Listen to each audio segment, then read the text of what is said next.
Assalamualaikum warahmatullahi wabarakatuh. Pada kesempatan ini, kami dari kelompok AA yang beranggotakan Kasiera, Kansa, Ardelia, Velia, dan saya sendiri, Ovi, akan mempresentasikan hasil penelitian kami yang berjudul Pengaruh Aktivitas Luar Kampus dan Motivasi Belajar Terhadap Nilai Akademik Mahasiswa S1 Departemen Matematika Universitas Indonesia Angkatan 2024. Pada presentasi ini, kami akan membahas beberapa bagian utama yang tersusun dalam daftar isi berikut. Latar belakang yang menjadi alasan dilakukannya penelitian adalah mahasiswa perguruan tinggi tidak hanya dituntut untuk berprestasi secara akademik, tetapi juga aktif dalam berbagai aktivitas luar kampus seperti organisasi, kepanitiaan, magang, dan kegiatan sosial. Aktivitas tersebut berpotensi memberikan manfaat berupa pengembangan keterampilan dan pengalaman, namun juga dapat mempengaruhi fokus belajar dan pencapaian akademik. Selain itu, motivasi belajar merupakan faktor internal yang berperan penting dalam keberhasilan akademik mahasiswa dan dapat dipengaruhi oleh keterlibatan dalam aktivitas luar kampus. Oleh karena itu, penelitian ini dilakukan untuk mengkaji karakteristik aktivitas luar kampus, motivasi belajar, serta hubungan keduanya dengan nilai akademik, yaitu IP, mahasiswa S1 Departemen Matematika Universitas Indonesia Angkatan 2024. Rumusan masalah penelitian ini yaitu yang pertama, bagaimana karakteristik aktivitas luar kampus, motivasi belajar, dan capaian nilai akademik mahasiswa S1 Departemen Matematika UI 2024. Yang kedua, bagaimana hubungan tingkat aktivitas luar kampus dengan nilai akademik mahasiswa S1 Departemen Matematika UI 2024. Yang ketiga, bagaimana hubungan tingkat aktivitas luar kampus dengan motivasi belajar mahasiswa S1 Departemen Matematika UI 2024. Dan yang keempat, bagaimana hubungan motivasi belajar dengan nilai akademik mahasiswa S1 Departemen Matematika UI 2024. Tujuan penelitian ini yaitu yang pertama, karakteristik aktivitas luar kampus, motivasi belajar, dan capaian nilai akademik mahasiswa S1 Departemen Matematika UI 2024. Yang kedua, menganalisis hubungan tingkat aktivitas luar kampus dengan nilai akademik mahasiswa S1 Departemen Matematika UI 2024. Yang ketiga, menganalisis hubungan tingkat aktivitas luar kampus dengan motivasi belajar mahasiswa S1 Departemen Matematika UI 2024. Dan yang terakhir, menganalisis pengaruh motivasi belajar dengan nilai akademik mahasiswa S1 Departemen Matematika UI 2024. Penelitian ini dibatasi pada mahasiswa aktif program sarjana S1 Departemen Matematika FMIPA Universitas Indonesia Angkatan 2024. Variabel yang diteliti meliputi tingkat aktivitas luar kampus, motivasi belajar, dan nilai akademik, yaitu IP terakhir. Aktivitas luar kampus ditinjau berdasarkan durasi, frekuensi, jenis aktivitas, motivasi keikutsertaan, dan manfaat yang dirasakan. Data diperoleh melalui kuesioner daring, sehingga hasil penelitian bergantung pada persepsi dan kejujuran responden serta mencerminkan kondisi pada waktu pengumpulan data. Jadi di sini saya akan menjelaskan bab 2 yaitu tinjauan pustakanya. Jadi yang pertama ini ada teknik sampling yang digunakan. Jadi di sini kami menggunakan stratified random sampling yang dimana teknik ini dipilih karena populasi penelitiannya yaitu mahasiswa S1 Departemen Matematika Universitas Indonesia khususnya angkatan 2024 terdiri atas beberapa program studi yang memiliki karakteristik akademik dan aktivitas perkuliahan yang berbeda. Dan strata yang kami gunakan di penelitian ini didasarkan pada jurusan mahasiswanya yaitu S1 Matematika, Statistika, dan Ilmu Aktuaria. Nah, alasan kelompok kami memilih teknik sampling stratifikasi ini yang pertama, adanya kejelasan dan kelengkapan informasi populasi, dan yang kedua, heterogenitas populasi terhadap variabel penelitian. Nah, populasi mahasiswa terdiri atas beberapa kelompok dengan karakteristik akademik yang berbeda. Perbedaan tersebutlah yang berpotensi mempengaruhi nilai akademik mahasiswanya sehingga populasi bersifat heterogen terhadap variabel yang diteliti. Yang ketiga, adanya peningkatan presisi dan efisiensi pengambilan sampel. Dengan jumlah populasi yang cukup besar, pembagian ke dalam strata ini mengurangi variasi dalam masing-masing stratanya, sehingga estimasi parameter penelitian menjadi lebih stabil dan representatif terhadap populasi secara keseluruhan. Nah, selanjutnya, dalam penelitian ini, kami menggunakan 2 variabel bebas dan 1 variabel terikat, yang dimana variabel bebas ini merupakan variabel yang mempengaruhi atau menjadi sebab perubahannya variabel terikat. Variabel bebas yang kami gunakan ini ada 2, yaitu tingkat aktivitas luar kampus atau kita sebut X1 dan motivasi belajar atau X2. Lalu terdapat variabel terikat yang merupakan variabel yang dipengaruhi atau yang menjadi akibat karena adanya variabel bebas. Nah, variabel terikat yang kami gunakan ini adalah nilai akademik atau IP, atau kita sebut juga variabel Y. Dan di sini adalah penjelasan dari variabel-variabel penelitian yang kami gunakan. Jadi yang pertama itu ada variabel bebas, tingkat aktivitas luar kampus. Di sini kami menggunakan beberapa indikator dan setiap indikator dijabarkan ke dalam pernyataan kuesioner dengan jenis jawaban yang disesuaikan dengan karakteristik data yang ingin diperoleh. Dan yang kedua ada variabel bebas motivasi belajar yang hasil penelitiannya melalui kuesioner yang terdiri atas 7 pertanyaan dan akan digunakan skala Likert untuk menjawab pertanyaan tersebut.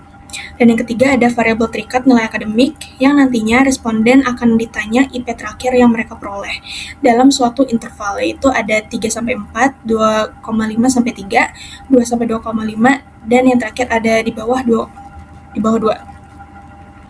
Selanjutnya ada sumber dan dasar pemilihan variabel. Jadi untuk yang pertama, untuk variabel tingkat aktivitas luar kampus ini karena adanya keterlibatan mahasiswa dalam organisasi dan kegiatan non-akademik lainnya yang berpotensi mempengaruhi pengelolaan waktu dan fokus belajar, sehingga relevan untuk dianalisis pengaruhnya terhadap nilai akademik. Yang kedua ada variabel motivasi belajar yang merupakan faktor internal yang mendorong usaha, ketekunan, dan keterlibatan mahasiswa dalam proses pembelajarannya yang berpengaruh terhadap pencapaian akademik. Dan yang ketiga ada variabel nilai akademik yang digunakan sebagai indikator objektif hasil belajar mahasiswa yang diukur melalui indeks prestasi atau IP.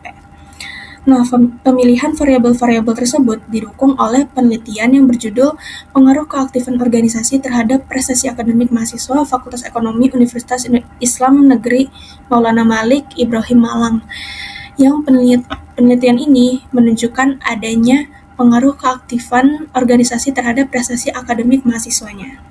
Baik, saya akan menjelaskan pada bab 3 yaitu metode penelitian. Nah, metode statistika yang digunakan, yang pertama ada statistika deskriptif yang mencakup frekuensi dan presentasinya yaitu data kategorik dan rata-rata, median, dan standar deviasi untuk data numeriknya. Kemudian kami gunakan juga uji normalitas, yaitu kami akan menggunakan Shapiro-Wilk dengan hasil yaitu sebagian besar variabel tidak berdistribusi normal. Kemudian selanjutnya juga statistika inferensial. Kami akan menggunakan korelasi Spearman. Alasannya adalah, pertama, data tidak normal, dan yang kedua, skala data ordinal atau non-parametrik. Kemudian, regresi linear pun tidak digunakan. Nah, langkah-langkah yang akan kami lakukan adalah, yang pertama, menentukan topik dan merumuskan masalah penelitian. Yang kedua, menetapkan populasi dan teknik sampling. Yang ketiga, menentukan ukuran dan alokasi sampel per strata. Yang keempat, menyusun dan menyebarkan kuesioner. Yang kelima, mengumpulkan data responden. Keenam, melakukan validasi dan pembersihan data. Yang ketujuh, analisis statistika deskriptif. Yang kedelapan, uji normalitas data. Dan kesembilan, uji hubungan antar variabel menggunakan korelasi Spearman. Nah, kemudian di sini kami lampirkan flowchart penelitian kami.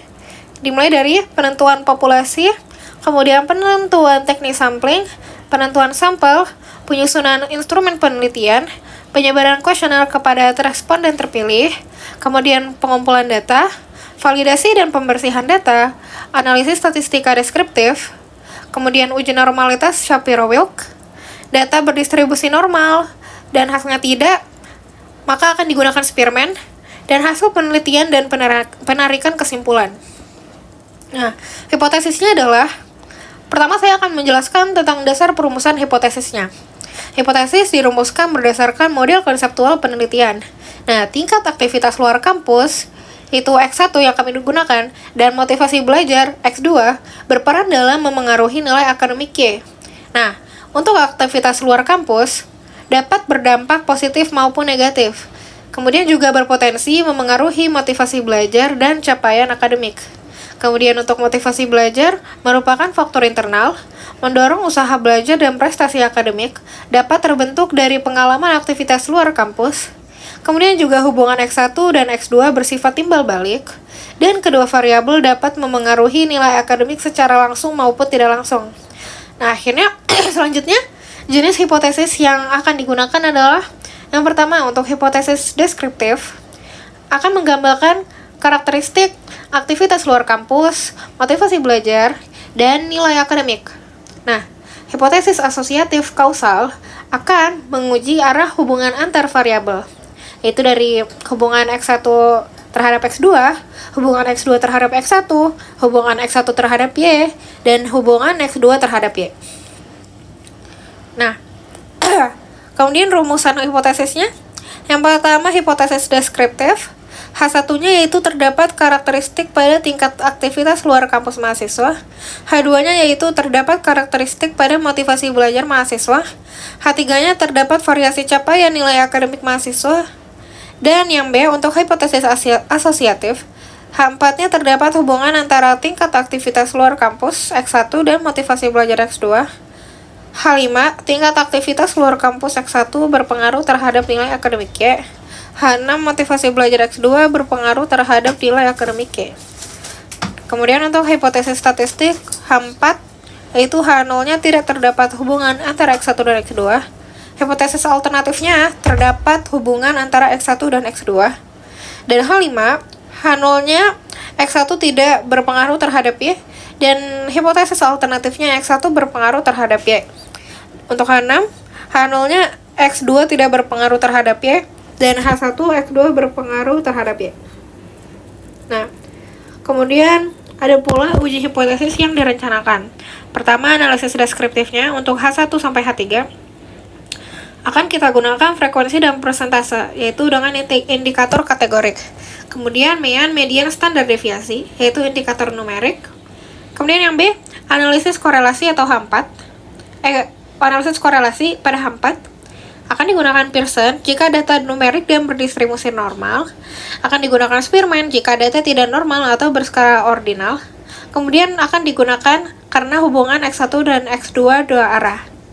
Nah, untuk analisis regresi yaitu di H5 dan H6, regresi linearnya akan dicek hubungan X1 terhadap Y, hubungan X2 terhadap Y, dan modelnya akan terdapat pertama yang terpisah atau simultan, atau regresi berganda. Hasil yang kami harapkan adalah A. Hipotesis deskriptif.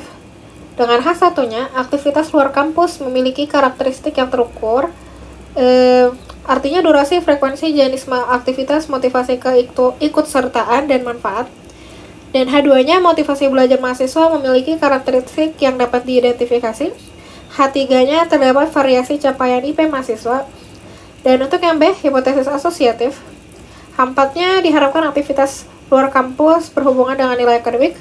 Dan H5, aktivitas luar kampus berhubungan dengan motivasi belajar. H6, motivasi belajar berpengaruh terhadap nilai akademik. Nah, berikut adalah gambar hipotesis penelitian kami. Selanjutnya, kita akan membahas terkait hasil dari penelitian yang sudah kita lakukan. Pada penelitian ini, kita melibatkan 74 dari 74 responden mahasiswa aktif Departemen Matematika UI Angkatan 2024, kita mendapatkan distribusi program studi sebagai berikut, yaitu Statistika 29 orang, Matematika 23 orang, Ilmu Aktuaria 22 orang, dengan perolehan jenis kelamin perempuan sebesar 44 orang, di mana ini adalah 59,5%, dan laki-laki sebanyak 30 orang, yaitu 40,5%.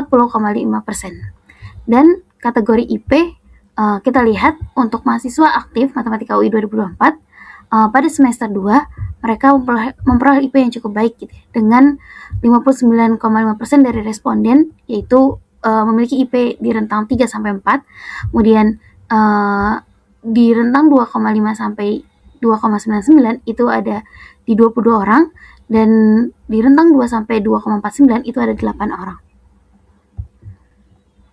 Nah, selanjutnya kita akan sini kita melihat durasi aktivitas luar kampus dari responden yang sudah mengisi survei kita.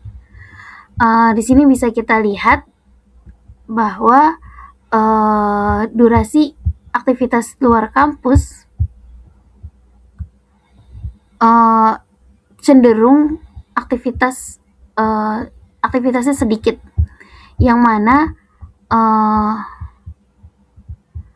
terbanyak yaitu mahasiswa Matematika UI 2024 itu kurang dari 2 jam aktivitas luar kampusnya dalam 1 pekan gitu. Namun kita lihat juga distribusi ini cenderung miring gitu ya, mengindikasikan bahwa mayoritas mahasiswa ini mengalokasikan waktu yang relatif terbatas untuk aktivitas luar kurikulum gitu, atau luar kelas. Meskipun terdapat sebagian kecil mahasiswa yang mencapai kategori yang ekstrim gitu ya. Yang mana di sini lebih dari 24 jam terdapat 3 orang. Cuman dapat kita lihat juga ya, yang banyak ini adalah perolehan 20 orang itu, dan 20 orang untuk yang 2-5 jam dan 20 orang untuk yang kurang dari 2 jam. Nah, kemudian kita lihat juga di grafik sebelahnya, yaitu motivasi aktivitas luar kampus. Kita peroleh bahwa mahasiswa Matematika UI angkatan 2024 jurusan matematika ini mengikuti aktivitas luar kampus untuk menambah relasi. Itu sebesar 64% dari 64 responden mengisi bahwa motivasinya yaitu menambah relasi, dan sangat sedikit gitu ya untuk mencari penghasilan, yaitu hanya sebesar 8 orang atau 2,2%. Nah, selanjutnya kita bisa melihat juga jenis aktivitas. Di sini kita lihat jenis aktivitas yang sangat diminati atau yang paling banyak diikuti oleh mahasiswa responden kita, yaitu jenis aktivitas organisasi, kemudian kepanitiaan, dan yang paling sedikit yaitu kewirausahaan. Nah, selanjutnya kita melihat tabel tingkat motivasi belajar. Kita memiliki 7 indikator perilaku belajar, yang mana yang pertama ini keingintahuan terhadap hal baru di bidang studi, keaktifan bertanya kepada dosen, kemandirian mencari materi, kegigihan setelah menghadapi kegagalan, fokus dan ketelitian dalam mencatat, inisiatif mengejar ketinggalan materi, motivasi belajar akibat kekhawatiran nilai. Nah, dari tabel ini kita lihat tingkat motivasi belajar berada di kategori sangat tinggi dengan skor rata-rata sebesar 4,24 ya. Dan indikator yang memiliki skor tinggi adalah keingintahuan terhadap hal baru di bidang studi. Hal ini menunjukkan bahwa responden ini memiliki inisiatif yang kuat untuk mengeksplorasi materi di luar apa yang disampaikan di kelas. Namun, indikator keaktifan bertanya kepada dosen ini memperoleh skor yang rendah gitu ya, dibanding indikator lainnya. Nah, kemudian ditunjukkan di tabel ini ya, statistika deskriptif, yang mana berdasarkan tabel tersebut, kita dapat lihat bahwa rata-rata frekuensi aktivitas luar kampus mahasiswa adalah 2,43 kali per minggu dengan durasi rata-rata 388,96 menit. Variasi durasi aktivitas sangat tinggi, yaitu 357,03, menunjukkan adanya perbedaan yang signifikan dalam alokasi waktu mahasiswa. Sementara itu, skor mahasiswa belajar rata-rata berada pada level yang cukup tinggi, yaitu 26,89 dari skala 35. Dan IP rata-rata mahasiswa adalah 3,14 dengan variasi relatif rendah. Hal ini mengindikasikan bahwa sampel penelitian memiliki prestasi akademik yang homogen dan cenderung baik. Oke, kemudian selanjutnya kita lihat bahwa variabel penelitian kita, variabel independennya ada di indeks prestatif, kemudian dependennya di tingkat aktivitas luar kampus dan motivasi belajar, yang mana tingkat aktivitas luar kampus dan motivasi belajar ini berhubungan timbal balik, sedangkan IP ini mempengaruhi ya, atau asimetris. Jadi kita akan menarik 4 kesimpulan hubungan antara tingkat aktivitas luar kampus dengan IP, motivasi belajar dengan IP, aktivitas luar kampus dengan motivasi belajar terhadap tingkat aktivitas luar kampus. Dan bagian diagram sebelahnya itu merupakan indikator-indikator. Jadi kita punya 6 indikator terhadap aktivitas luar kampus dan 7 indikator motivasi belajar yang mungkin sebelumnya sudah dibahas. Kemudian kita analisis data menggunakan uji korelasi Spearman antar variabel. Pemilihan uji ini didasarkan pada hasil uji normalitas yang menunjukkan bahwa data tidak berdistribusi normal, sehingga uji korelasi non-parametrik lebih sesuai digunakan. Kita lihat pada tabel, kita mencoba menguji aktivitas luar kampus dengan motivasi belajar. dengan koefisien korelasi Spearman itu 0,0688 dan nilai P-nya yaitu 0,56. Hal ini bukan arah hubungan yang positif, namun dengan nilai tersebut kita tarik kesimpulan bahwa tidak terdapat hubungan yang signifikan antara tingkat aktivitas luar kampus dengan motivasi belajar mahasiswa. Kemudian kita lihat juga yaitu hasil analisis dari aktivitas luar kampus terhadap IP merupakan arah hubungan yang negatif, namun kita lihat dengan nilai korelasi Spearman dan nilai P-nya dapat disimpulkan bahwa tidak ada korelasi atau hubungan yang signifikan. Termasuk yang terakhir yaitu motivasi belajar, yang mana arah hubungan positif juga tidak terdapat korelasi yang signifikan. Sehingga dari penelitian kita memberikan hasil yaitu di karakteristik data jumlah responden sebanyak 74 mahasiswa, tidak terdapat missing data pada seluruh variabel data sehingga data layak dianalisis secara statistik. Kemudian frekuensi aktivitas rata-rata yaitu 2-3 kali per minggu dengan durasi sangat bervariasi 30-1800 menit per minggu. Ini menunjukkan heterogenitas tinggi dalam alokasi aktivitas luar kampus. Motivasi belajar berada pada tingkat yang tinggi, mahasiswa umumnya memiliki dorongan belajar yang baik. Dan prestasi akademik, IP rata-rata mahasiswa sebesar 3,14, variasi IP relatif rendah dan homogen. Prestasi akademik responden cenderung baik dan stabil. Dan hubungan dari variabel-variabel tersebut dengan korelasi uji Spearman yang sudah kita lakukan, kita peroleh aktivitas luar kampus ini tidak memiliki hubungan signifikan dengan motivasi belajar. Kemudian aktivitas luar kampus tidak berhubungan signifikan juga dengan IP, dan motivasi belajar tidak menunjukkan hubungan signifikan dengan IP. Selanjutnya saya akan menjelaskan 5 penutup. Berdasarkan penelitian yang telah kami jalankan, yang telah kami laksanakan, kami memperoleh kesimpulan dan juga saran. Untuk kesimpulan, berdasarkan hasil analisis dari 74 responden, mahasiswa Departemen Matematika Universitas Indonesia Angkatan 2024 menggunakan uji Spearman, pengujian ini menunjukkan hasil yang tidak signifikan, yaitu H0 tidak ditolak. Tetapi kesimpulan ini ditarik dengan data yang tidak memenuhi asumsi variansi yang konstan. Dari 74 responden, mayoritas mahasiswa mengambil aktivitas yang sedikit, sehingga sulit ditarik kesimpulan secara garis besar. Namun, dengan data yang ada, tingkat aktivitas yang tinggi tidak menggambarkan nilai akademik mahasiswa tersebut. Mahasiswa dengan rentang IP yang sama bisa memperoleh IP yang tinggi maupun rendah. Kemudian, sarannya, mengevaluasi dari hasil penelitian kami, hasil yang diharapkan tidak memenuhi keinginan dengan beberapa alasan yang perlu diperhatikan ke depannya untuk para peneliti yang ingin meneliti topik yang sama. Kekurangan dari penelitian kami meliputi kurang dalamnya variabel yang diteliti, serta masih lemahnya indikator untuk parameter variabel dependent maupun variabel independent.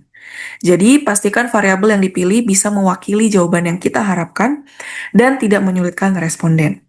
Jika pengisian kuesioner menyulitkan responden, ada kemungkinan ketidakseriusan menjawab kuesioner sehingga bisa menimbulkan akurasi yang rendah. Berikut daftar pustaka dan juga lampiran. Sekian dari kami kelompok A Sampling. Mohon maaf jika ada salah kata dan terima kasih.